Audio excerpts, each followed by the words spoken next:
o'rni ketdi.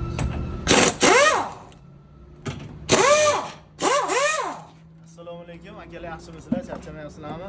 Seriyasimizga Damas mashina olib kelishdi. O'zimizdan Qo'qondan ekan akamiz. Eski balonlar ichini yeb tugagan ekan. Mana ko'ringlar, mana yangi balon qo'yib kelishibdi. Mana mayatning holati. Mayatida luftlari ko'p. Shuni hisobiga balon yegan. Hozir buni qo'yib, rullarni yengil qilib, bir tomon stoykalari ham qiyshiq ekan, chap tomoni to'g'rilab cho'tka qilib beramiz. Bo'lgan jarayonni qo'yamiz, bizdan uzoqlashmanglar.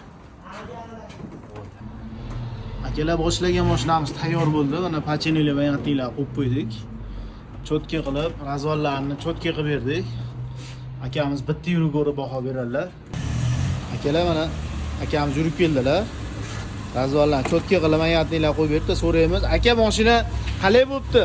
Yaxshi, zo'r. Cho'tkami aka? Ha, yaxshi. Rullari yengilib qolibdimi aka? Bo'pti, yaxshi. Razvallari ham zo'r aka, xudo xolasa. Bo'ldi aka, joningiz sog' bo'lsin. Akalar shunaqa xizmat kerak bo'lsa, bemalol murojaat qilaverasizlar. Qo'qon shahrida joyimiz. Mo'minlar qoldiramiz. Bemalol telefon qilaverasizlar. Obuna bo'lmagan bo'lsalar, obuna bo'lishni esdan chiqarmanglar aka.